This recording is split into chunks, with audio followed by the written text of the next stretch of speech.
Now we're in Banyuls, the southernmost appellation of the Languedoc-Roussillon. Over that way to the south, 10 kilometers, is Spain. Behind me, you can see the Mediterranean. The vineyards here come right down to the sea itself. We really are here in the foothills of the Pyrenees. All around are the vineyards, and they can be north-facing, south-facing, east or west, depending on the orientation of the hills themselves. Everything here is based on this. This is schist. It's very easy to break, very crumbly, excellent for the vines. The roots can penetrate through the rock very easily and find soil and water in between. The climate here is hot. It's dry, it's arid, it's very sunny, and the wind is always blowing. What that means is that the grapes ripen quite early. It's not unusual to harvest middle of August for the whites and early to mid-September for the reds. This is the terroir for making fortified wine. It's harsh, the yields are low, but the potential for making great wine is fantastic. L'appellation Banyuls, c'est le nom donné au vin doux, au vin muté. Sur le même espace géographique des 4 communes, c'est-à-dire Cerbère, Banyuls, Port-Vendre et Collioure, on fait en vin muté des vins qui s'appellent des Banyuls et en vin sec des vins qui s'appellent des Collioures. Alors, dans ce type de vieilles parcelles, les cépages sont mélangés. On a mélangé là des grenaches noirs, des grenaches gris, quelques blancs, même quelques carignans. Et quand on cueille pour le Banyuls, on cueille en même temps tous les cépages. Il faut savoir qu'à Banyuls, le mutage, c'est entre 7 et 10% d'alcool à 80, 95, 96 degrés. C'est un alcool issu de neutre, alcool vinique, mais neutre. Donc la fermentation s'arrête. Alors, et après, on a 2 types d'élevage. On fait un petit peu de Banyuls avec un élevage à caractère oxydatif, mais on en fait peu. Tout simplement parce qu'il faut un élevage d'environ 10 ans. Bon, c'est délicieux, mais inévitablement, il y a une incidence économique sur le prix de ce vin. Donc, nous, on fait ce qu'on appelle les mutés sur grain. Les mutés sur grain, c'est des raisins qui sont cueillis. Alors, donc, les mutés sur grain, c'est des raisins qui seront issus de parcelles comme ça, où tout est cueilli en même temps. Hein. Grenache noire, un tout petit peu de gris, quelques blancs, voire s'il y a quelques carignans. Et là, c'est vinifié en rouge. C'est-à-dire que c'est des raisins qui vont être foulés et raflés, comme tous les rouges, mis en cuve. Après quelques jours de fermentation, on ajoute l'alcool. Et donc c'est pour ça qu'on appelle ça muté sur grain, puisqu'on a ajouté l'alcool alors que les grains étaient en cuve. Bien sûr, quand on a ajouté l'alcool, la fermentation s'arrête. On va attendre encore au moins 2 semaines avant de presser. Et donc l'alcool va extraire tous les arômes qui sont vraiment typiques du grenache. Donc on va avoir un vin doux, mais avec un caractère plus vineux. Les raisins ont été cueillis très jeunes, très équilibrés. Donc on a un fruit qui va être très présent par le mutage, par l'extraction. Et comme entre les quelques jours avant le mutage et les 2 semaines après le mutage, on a eu donc plusieurs semaines de macération, on a des tanins comme un rouge. Et ça donne une approche des vins doux qui est beaucoup plus contemporaine. On peut faire des mises en bouteille très jeunes et les boire très très jeunes. Donc ça, c'était bien entendu très attachant. Et économiquement aussi très intéressant. Dites-nous un peu sur le terroir, parce qu'on est vraiment dans un terroir. Ce qui est spécifique à Banyuls, c'est qu'on est dans un vignoble de montagne, mais près de la mer. On a cette structure typique de vignoble de terrasse de Banyuls, mais c'est un terroir un peu frais. Donc les facteurs, altitude, orientation. Après, alors, ce qui est spécifique à un vignoble de montagne près de la mer, c'est la distance par rapport à la mer. Plus on va, parce que Banyuls, c'est une vallée assez profonde qui remonte vers l'Espagne. Hein. Plus on s'éloigne de la mer, on va se retrouver avec des facteurs climatique un peu différent. Et dans ce vignoble ici, qu'est-ce qu'on a comme sol? C'est quoi? Alors ici c'est schiste. Bagnoul c'est l'avantage, c'est pas compliqué, terroir de schiste. Mais tu as ces vieilles plantes, elles ont des racines qui descendent profond. Et donc elles résistent bien aux périodes de sécheresse qu'on a ici, qui sont tout à fait typiques de ce pays, avec en été là, pendant 2 mois, manque d'eau et des températures très élevées. La plante, là, les vieilles souches comme ça, elles résistent très très bien. Hier, en décomposition, tu vas voir. Tiens, regarde, tu vois, tu fais comme ça. Tu vois, voilà. Et ça encore, celui-là, il était solide encore. Tu peux en trouver des plus. Ça dépend des millésimes.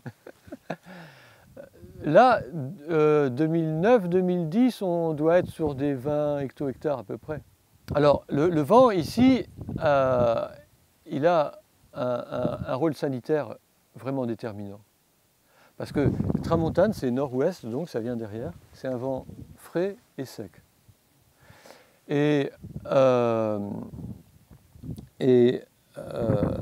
il a un rôle sanitaire et assez déterminant au niveau des maturités. Par exemple, une année, on avait... ici, on peut avoir beaucoup de marins, hein, quelquefois. On avait eu beaucoup de marins au début des vendanges. La tramontane s'est levée d'un coup, et tout d'un coup, les maturités ont grimpé à toute vitesse. Le marin, c'est pas bon? Le marin, jusqu'à un certain point, mais si le marin s'installe pendant longtemps, on peut avoir des taux d'humidité très élevés. Et les raisins peuvent s'abîmer comme si tu avais de la pluie. Hein. Donc la tramontane, c'est plus qu'un allié. La tramontane, c'est un élément déterminant de la vinification ici.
we've come to the end of our day in the Roussillon. Today has been about sun, sea, wind, mountains, stone. It's been a fantastic day. We've met some great people, tasted some great wines. I'm here sitting now, it's 6 o'clock in the evening, it's still sunny. I've got the Corbière to my right, I've got the Pyrenees to my left. It really is a majestic place. It leaves an imprint on your soul, and it leaves you wanting more. This is a place you can never get tired of, and I can't wait to come back here again. Fantastic.